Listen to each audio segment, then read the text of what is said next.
There are crashes in racing that shake the world. But then there are the ones no one forgets, the ones where the tragedy doesn't stop with the driver. Sometimes, motorsport reaches beyond the cockpit and takes lives that were never supposed to be part of the story. And when it happens, the silence that follows is heavier than the noise that came before. Our journey begins in Spain, 1975. A warm afternoon, clear skies, a crowd buzzing with excitement, and a Formula One grid filled with some of the bravest racers of the era. But behind the scenes, a storm was brewing, and every driver sensed it. The Montjuïc Park circuit was supposed to be a street racing masterpiece, fast, scenic, memorable. Instead, it had become a battlefield of loose bolts, rushed repairs, and warnings nobody wanted to hear. Drivers had tried to stop the race. They walked the track, touched the barriers with their hands, and felt them wobble. It was a joke, except nobody was laughing.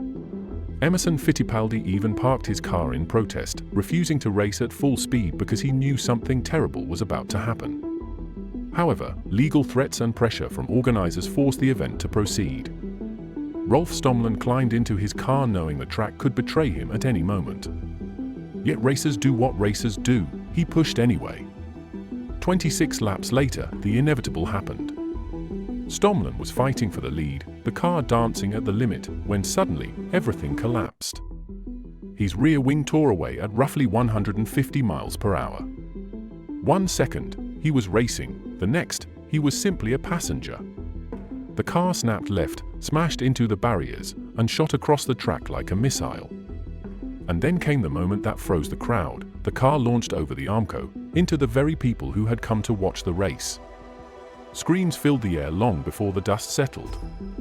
Stommelen somehow survived, though broken almost everywhere. But the people behind the fence didn't. Photojournalists, a marshal, and fans were gone instantly.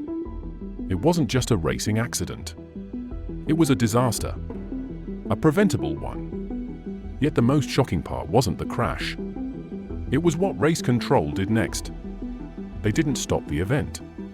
No red flag, just double yellows, and drivers forced to continue around the scene as if nothing had happened. For laps later, when it finally became undeniable, the race was abandoned.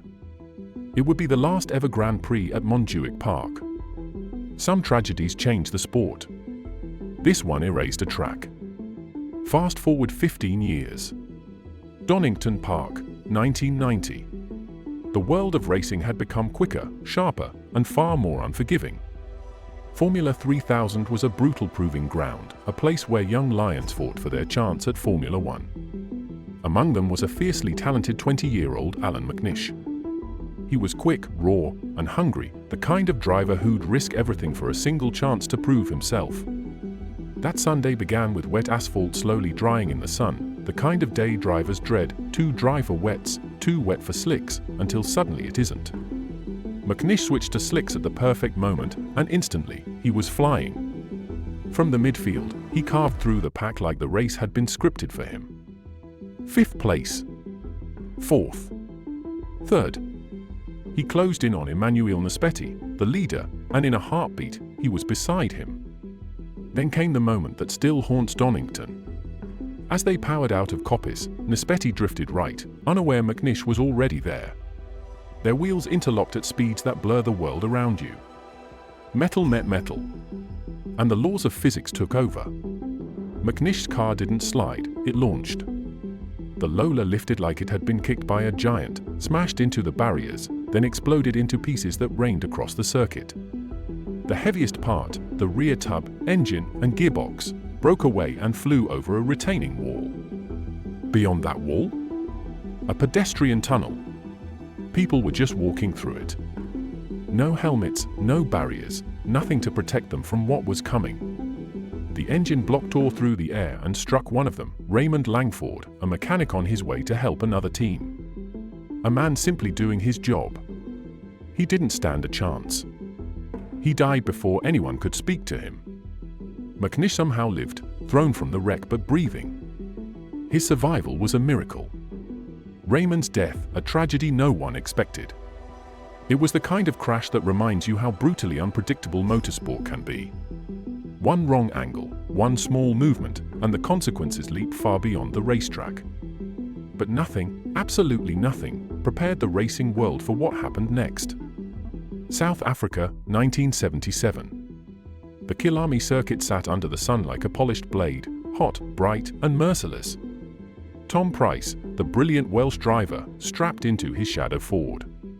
Pryce wasn't a superstar yet, but he was gifted a driver who could do things in the rain that made veterans shake their heads in disbelief. That day, he started from the middle of the grid and was clawing his way upward, lap after lap.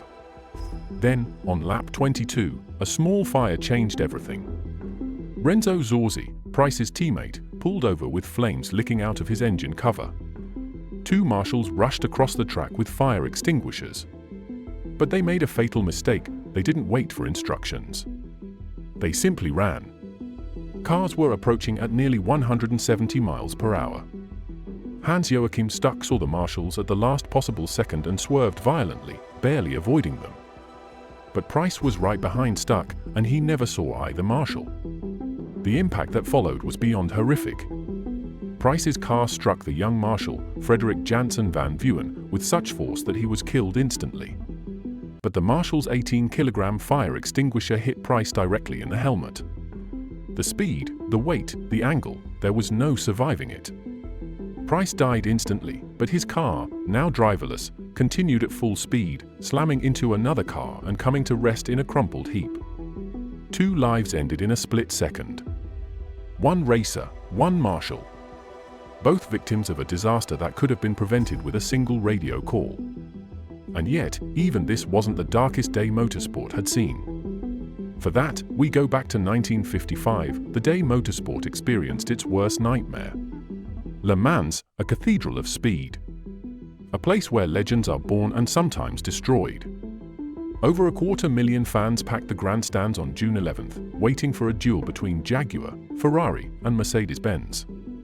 Pierre Levy, a veteran of the sport, was driving the Mercedes 300 SLR, a machine so advanced it seemed from the future. But the track was a relic from the past. Narrow. Unforgiving. No real barriers. No separation between fans and flying machines. When Mike Hawthorne slowed suddenly to pit, Lance Macklin swerved to avoid him. Levy, arriving at incredible speed in the Mercedes, had nowhere to go. His car slammed into Macklin's and launched into the sky like a meteor. Then it came apart. Not gradually, instantly. The engine block, nearly half a ton, shot into the stands like artillery. The front suspension sighed through rows of spectators. Fragments of metal, bodywork, and fire rained across the crowd. The magnesium-bodied car ignited into a white-hot inferno that scorched everything around it. Levy was killed on impact. The people around him, families, children, fathers, and mothers, never had a chance. At least 81 spectators lost their lives. Some estimates say over 100. It remains the deadliest accident in motorsport history. And yet the race continued for hours. Teams kept driving, crowds kept watching. Organizers believed cancelling the race would create panic and block ambulances. So the cars roared on through the night as the disaster unfolded just feet away. Even now, historians still debate what should have been done. But one thing is certain, Le Mans changed that day. Racing changed. Safety changed. The world changed. For tragedies, for moments when motorsport reached far beyond the driver and claimed innocent lives. They didn't just scar the sport, they redefined it. These crashes forced circuits to redesign their barriers, marshal procedures to be rewritten, safety standards to evolve, and cars to become safer than ever before. Each life lost left behind painful lessons. Lessons that saved countless more. Motorsport will always carry danger. Drivers accept it. Marshals accept it. But the people watching, the ones behind the fence, the ones walking through tunnels, the ones standing near the start-finish line, they're never supposed to be part of the risk. Yet history reminds us that sometimes, tragically, they are. These stories are not just about death. They are about change. They are the reason racing today looks the way it does, safer, smarter, more aware. And every rule, every barrier, every marshal's procedure exists because someone, somewhere, paid the price for it. It's easy to celebrate the victories. the trophies, the champions. But the real legacy of motorsport is written in the moments no one ever wanted to see. The moments we can't forget,